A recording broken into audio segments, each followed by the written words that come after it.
Dear students, now I am going to take second part of my online class on institution part General Mathematics class 10.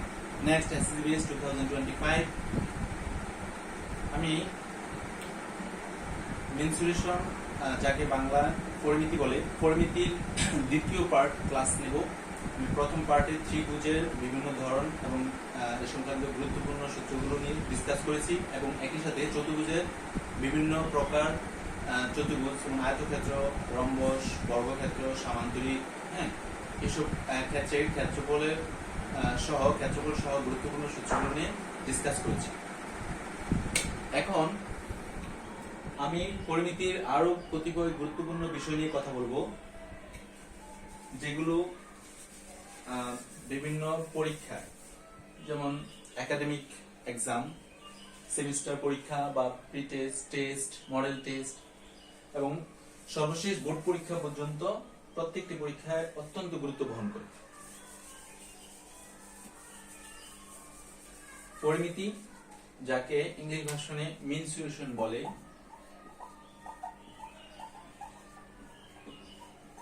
Mensuration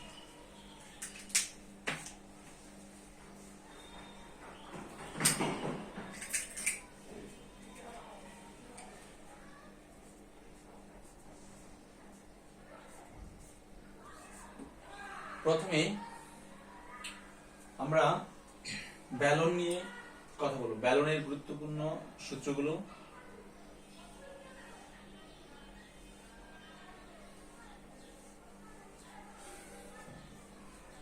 এখানে এটি একটি ব্যালনের সদৃশ চিত্র। তো Ballon হলো এমন একটি আকৃতি যা দেখতে অনেকটা পাইপের মতো, সহজ ভাষায় যদি বলি পাইপের মতো, দণ্ডাকৃতির এবং পাশটা অনেকটা বৃত্তাকৃতির। লম্বার দিক থেকে দণ্ডাকার এবং পাশের দিক থেকে বৃত্তাকৃতি। তো বৃত্তাকৃতি পাশের এখানে কেন্দ্র যদি হয়, কেন্দ্র থেকে যে কোনো একদিকে দূরত্বটা হবে ব্যাসার্ধ এবং উপরের একটি পৃষ্ঠের মধ্যবিন্দু এখানে কেন্দ্র। তো এক্ষেত্রে উচ্চতা h, ব্যাসার্ধ r। তো এটি একটি ব্যালন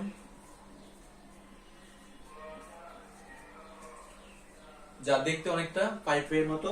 আমরা ব্যালনের আয়তন নির্ণয়ের সূত্র লিখব। ব্যালনের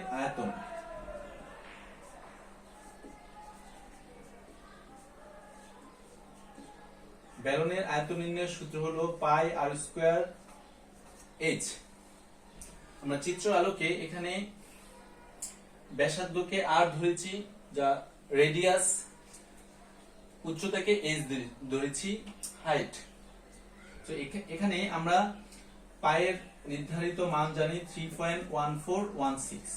অতএব পায়ের মান যা নির্ধারিত 3.1416 এর সাথে কোনো ব্যালন আকৃতির বস্তু বা যে কোনো ব্যালনের আকৃতির যদি দুটি মান দেয়া থাকে, শুধু ব্যাসার্ধের মান আর উচ্চতা, তখন আমরা ব্যাসার্ধ এবং উচ্চতার মান বসিয়ে আর পায়ের নির্ধারিত মান 3.1416 বসিয়ে আমরা খুব সহজেই হিসাব করে ব্যালনের আয়তন নির্ণয় করতে পারি। এটা গেল ব্যালনের প্রথম সূত্র, আয়তন। দ্বিতীয়, ব্যালনের বক্রতলের ক্ষেত্রফল।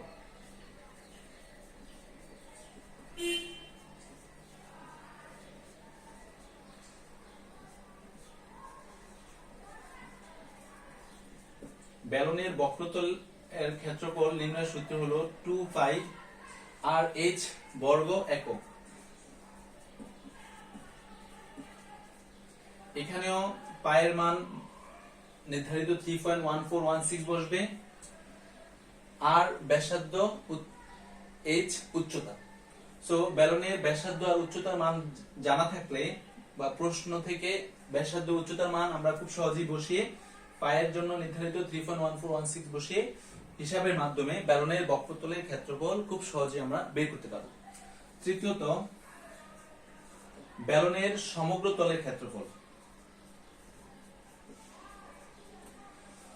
আমি শিক্ষার্থীবৃন্দ যে ক্লাসটি নিচ্ছি এটি পরিমিতির গুরুত্বপূর্ণ বিষয় নিয়ে, বিশেষ করে সূত্র এবং সূত্রের ব্যবহার। আমি সূত্রের গাণিতিক ব্যাখ্যায় যাইনি, বরং সূত্রগুলো কিভাবে সহজে তোমরা প্রয়োগ করবা এবং গুরুত্বপূর্ণ যে বিষয়গুলো তোমার টেক্সট বুক থেকে শুরু করে তোমার পরীক্ষা পর্যন্ত তোমরা কিভাবে প্রস্তুতি গ্রহণ করবা সেই বিষয়ে কিছু দিক নির্দেশনামূলক কথা বলবো। বেলনের সমগ্র তলের ক্ষেত্রফল।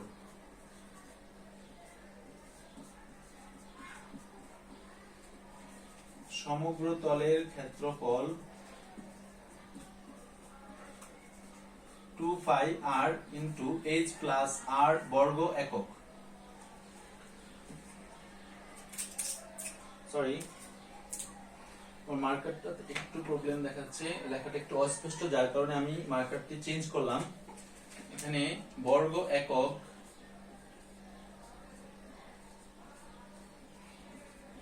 বসাতে হবে। তোমরা জানো যে কোনো ক্ষেত্রে ক্ষেত্রফল নির্ণয়ের সময় অবশ্যই মানের পাশে বর্গ একক বসাতে হবে। এখন যদি রাশির মান দৈর্ঘ্য বা প্রস্থের মান যদি মিটারে দেওয়া থাকে তাহলে বর্গ মিটার হবে ক্ষেত্রফলে, আর যদি সেন্টিমিটার দেওয়া থাকে তাহলে ক্ষেত্রফলে অবশ্যই আমরা বর্গ সেন্টিমিটার লিখব। সো বেলনের গুরুত্বপূর্ণ তিনটি সূত্র। প্রথমত বেলনের আয়তন পাই আর স্কয়ার এইচ, এখানে ব্যাসার্ধ উচ্চতার মান প্রয়োজন। আমি ইতিমধ্যে যা দেখিয়েছি, বেলনের বক্রতলের ক্ষেত্রফল 2 পাই আর এইচ এবং বেলনের সমগ্র তলের ক্ষেত্রফল 2 পাই আর ইনটু এইচ প্লাস আর। তো এই ক্ষেত্রে সূত্রটাই জানা সবচেয়ে গুরুত্বপূর্ণ। তুমি যদি সূত্র জানো, সূত্র যদি তোমার জানা থাকে, সেক্ষেত্রে প্রশ্ন পড়ে কোনটা ব্যাসার্ধ কোনটা উচ্চতা এটা তুমি খুব সহজে শনাক্ত করে তার মানটা বসাবা, তারপরে সহজ হিসাবের মাধ্যমে তুমি মান বের করতে পারবা।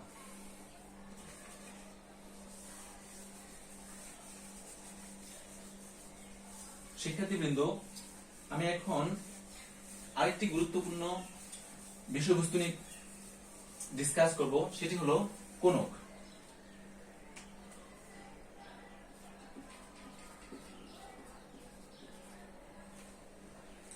পরিমিতির ক্ষেত্রে বেলন, কোণক, গোলক, আয়তাকার ঘনবস্তু, ঘনক এগুলো অত্যন্ত গুরুত্বপূর্ণ এবং এই সংক্রান্ত ম্যাথ তোমার যে কোনো সেমিস্টার পরীক্ষায়, pre test, test, model test, each and everywhere you will get this type questions. So you have to give your highest attention in learning all necessary formulas and practicing math properly.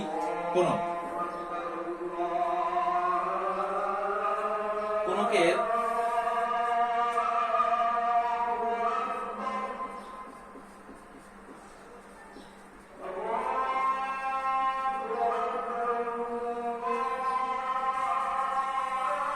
শিক্ষার্থীবৃন্দ, যেহেতু আজান চলছে আমি শুধু লেখাটা লিখবো, কিন্তু আমি এখন ডিসকাস করবো না যতক্ষণ না আজান শেষ হয়।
দুঃখিত শিক্ষার্থীবৃন্দ, তোমরা বুঝতে পারছো অনলাইন ক্লাসের মাঝখানে আজান শুরু হয়, যার কারণে আমি শুধু লেখাটাই কমপ্লিট করি, কোনো আলোচনা করিনি।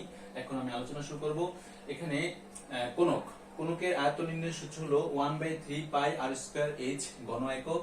কোনকের বক্রতলের ক্ষেত্রফল পাই আর এল অথবা পাই আর root H square plus R square. এক্ষেত্রে এল হলো কোনকের হেলানো উচ্চতা বা হেলানো উন্নতি। তো আমরা লক্ষ্য করি যে একটি কোণক দেখতে কিরকম, কোণকের আকৃতির অনেকটা জন্মদিনের, আমরা অনেক সময় জন্মদিনে যে কেক কাটা হয় সেই কেকের পাশাপাশি আর কিছু instrument, birthday boy birthday girl আমরা সচরাচর দেখে থাকি, তার মধ্যে যে ক্যাপটা ইউজ করে সেই ক্যাপের আকৃতি অনেকটা কোণকের নেয়। অর্থাৎ কোণকের আকৃতি হলো অনেকটা এরকম, যেটার এখানে শীর্ষ থেকে একবারে এখানে যে বৃত্তাকৃতির যে তল আছে, তলের মধ্যবিন্দু পর্যন্ত উচ্চতা একদিক থেকে হেলানো উন্নতি, এটাকে এল ধরা হয়। হেলানো উন্নতি এল হলে এটা একটি সমকোণী ত্রিভুজের আকৃতি বিশিষ্ট হয়। অর্থাৎ এক্ষেত্রে আমরা দেখতে পাই যে এখানে একটি সমকোণী ত্রিভুজের আকৃতি দেখা যাচ্ছে। সো আমরা জানি সমকোণী ত্রিভুজের ক্ষেত্রে পিথাগোরাসের সূত্র অনুযায়ী অতিভুজ স্কয়ার ইকুয়াল লম্ব স্কয়ার যোগ ভূমি স্কয়ার। সো তুমি এই এল কে যদি অতিভুজ হিসাবে নাও, এখানে যেখানে সমকোণী একটি ত্রিভুজ উৎপন্ন হয়েছে কোণকের মধ্যে, সো এল স্কয়ার ইকুয়াল নিঃসন্দেহে আমরা H square plus R square লিখব। L square equal H square plus R square. সমকোণী ত্রিভুজের ক্ষেত্রে অতিভুজ স্কয়ার সমান সমান লম্ব স্কয়ার যোগ ভূমি স্কয়ার। এটা আমরা পিথাগোরাসের শিক্ষার্য থেকে জানি। সো এল এর মান আসবে সেক্ষেত্রে এল ইকুয়াল আসবে root H square plus R square, root H square plus R square, যা এই কোণকের হেলানো উন্নতির মান। সো হেলানো উন্নতি এল এর জায়গায় আমরা root H square plus R square অনায়াসে ব্যবহার করতে পারি। সো কোণকের বক্রতলের ক্ষেত্রফল আমার পক্ষে খুব সহজে বের করা সম্ভব হবে যদি কোণকের ব্যাসার্ধের মান, কোণকের হেলানো উন্নতির মান অথবা কোণকের উচ্চতা এবং ব্যাসার্ধ উভয়ের মান জানা থাকে, তাহলে সেক্ষেত্রে আমরা কোণকের বক্রতলের ক্ষেত্রফল নির্ণয় করতে পারব। তৃতীয়ত, কোণকের সমগ্রতলের ক্ষেত্রফল নির্ণয়ের জন্য এখানে আরেকটি সূত্র পাই আর ইনটু এল প্লাস আর। এক্ষেত্রে এল এর মানটা আমরা আলাদাভাবে বের করতে পারি root H square plus R square এই সূত্রের মাধ্যমে। শিক্ষার্থীবৃন্দ, কোণকের যত ধরনের গুরুত্বপূর্ণ ম্যাথ তোমার টেক্সট বুক, টেস্ট পেপার অথবা রিলেটিভ অন্য যে কোনো বোর্ড কোশ্চেন সমৃদ্ধ যে কোনো বইয়ে তোমরা সার্চ করো, দেখবা যে এক্ষেত্রে কোণকের এই ম্যাথগুলোই অ্যাভেলেবেল আছে। অর্থাৎ কোণকের আয়তন, কোণকের বক্রতলের ক্ষেত্রফল, তারপরে কোণকের হেলানো উন্নতির সাথে রিলেটিভ কোণকের সমগ্রতলের ক্ষেত্রফল।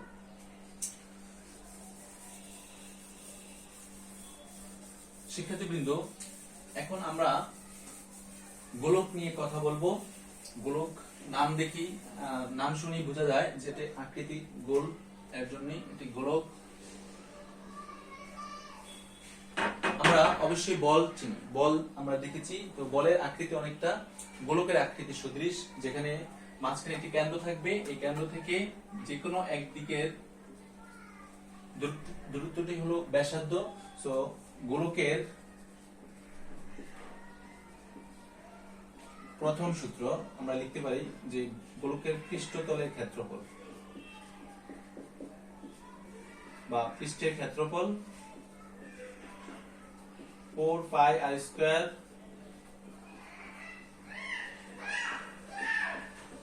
বর্গ একক।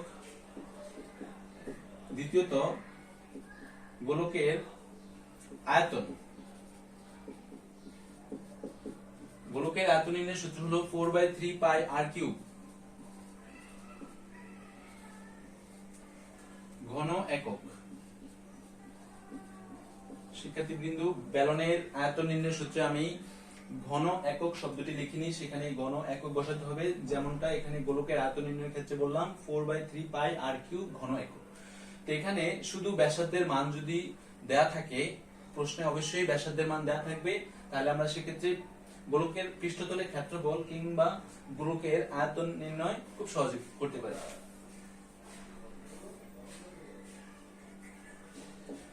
এবার আয়তকার ঘনবস্তু নিয়ে আমার কিছু গুরুত্বপূর্ণ সূত্র আলোচনা।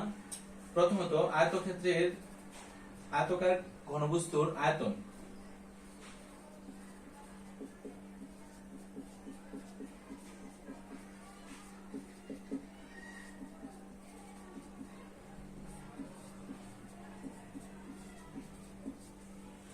এ বি সি, এক্ষেত্রে এ হলো আয়তকার ঘনবস্তুর দৈর্ঘ্য, বি হলো প্রস্থ এবং সি হলো উচ্চতা। এখন প্রশ্ন আসতে পারে যে একটি আয়তকার ঘনবস্তুর আকৃতি কি ধরনের। একটি আয়তকার ঘনবস্তুর আকৃতি অনেকটা বাক্সের মতো। আমি একটি বাক্সর আকৃতি তোমাদেরকে দেখানোর চেষ্টা করছি। এই হলো একটি আয়তকার ঘনবস্তুর চিত্র, যে একটি বাক্সের মতো। আমরা অনেক সময় বাক্স দেখি, তারপরে বইয়ের আকৃতিও কিন্তু অনেকটা আয়তকার ঘনবস্তুর মতো, যেখানে দৈর্ঘ্য, প্রস্থ এবং উচ্চতা পৃথকভাবে থাকে।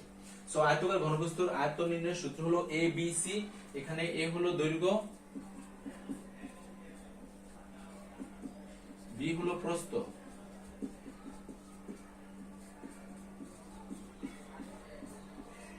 সি হলো উচ্চতা। এবার আয়তকার ঘনবস্তুর কর্ণের দৈর্ঘ্য নির্ণয়ের সূত্র। কর্ণের দৈর্ঘ্য root A square plus B square plus C square. আগে বলেছি এ দৈর্ঘ্য, বি প্রস্থ এবং সি উচ্চতা।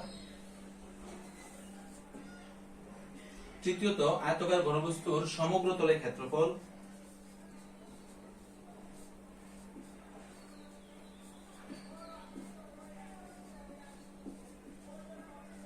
শিক্ষার্থীবৃন্দ, আমার লেখার অস্পষ্টতার কারণ হলো আমি লিখতে আসলে এখানে উপযোগী স্পেস পাচ্ছি না, যার কারণে লেখাগুলো একটু অস্পষ্ট বোঝা যাচ্ছে। সো আয়তকার ঘনবস্তুর সমগ্র তলের ক্ষেত্রফল 2 into AB plus BC plus CA. 2 into AB plus BC plus CA বর্গ একক। এটি আয়তকার ঘনবস্তুর সমগ্র তলের ক্ষেত্রফল। সো আমরা আয়তকার ঘনবস্তুর তিনটি গুরুত্বপূর্ণ সূত্র নিয়ে ডিসকাস করলাম। প্রথমত আয়তকার ঘনবস্তুর আয়তন এ বি সি, অর্থাৎ দৈর্ঘ্য, প্রস্থ, উচ্চতার গুণফল। দ্বিতীয় হলো আয়তকার ঘনবস্তুর কর্ণের দৈর্ঘ্য নির্ণয়ের সূত্র root A square plus B square plus C square. এখানে এ দৈর্ঘ্য, বি প্রস্থ এবং সি উচ্চতা। এবং তৃতীয়ত আয়তকার ঘনবস্তুর সমগ্র তলের ক্ষেত্রফল 2 into AB plus BC plus C. গুরুত্বপূর্ণ আরেকটি আকৃতি বাকি থাকে, সেটি হলো ঘনক।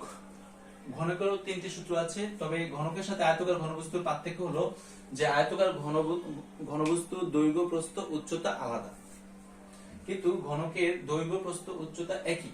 অর্থাৎ যখন একটি আয়তকার ঘনবস্তুর দৈর্ঘ্য, প্রস্থ এবং উচ্চতা একই মানের হবে, তখন সেটি ঘনকের আকৃতি বিশিষ্ট হবে। ঘনকের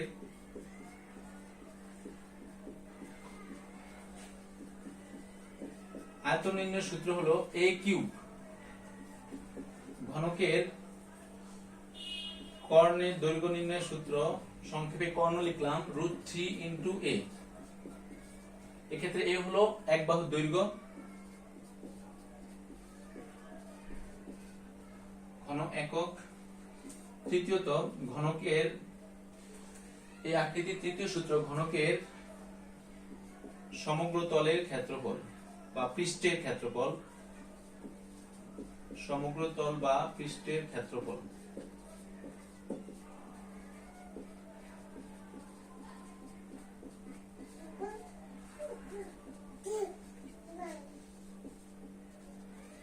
বর্গ একক।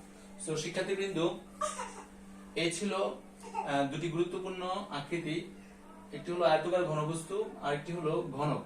আমরা সূত্র থেকে গুরুত্বপূর্ণ যে সূত্রগুলো আছে সেগুলো আমরা শিখলাম। তারপরে সূত্রগুলো শেখার পর আমরা খাতায় এগুলো আগে লিখবো, লেখার পরে আমরা সরাসরি টেক্সট বুকের ম্যাথে আমরা প্র্যাকটিস করব। তারপরে আমরা সৃজনশীল বুঝতে পারবো, সৃজনশীল আমরা অনুশীলন করতে পারবো। ধন্যবাদ সবাইকে। ক্লাস থেকে যদি তোমরা এখানে কিছুটা শিখতে পারো এবং সেটা বাস্তব জীবনে প্রয়োগ করতে পারবো, এই ক্লাসটি আমার জন্য অনেকটাই সার্থক হবে। ধন্যবাদ সবাই।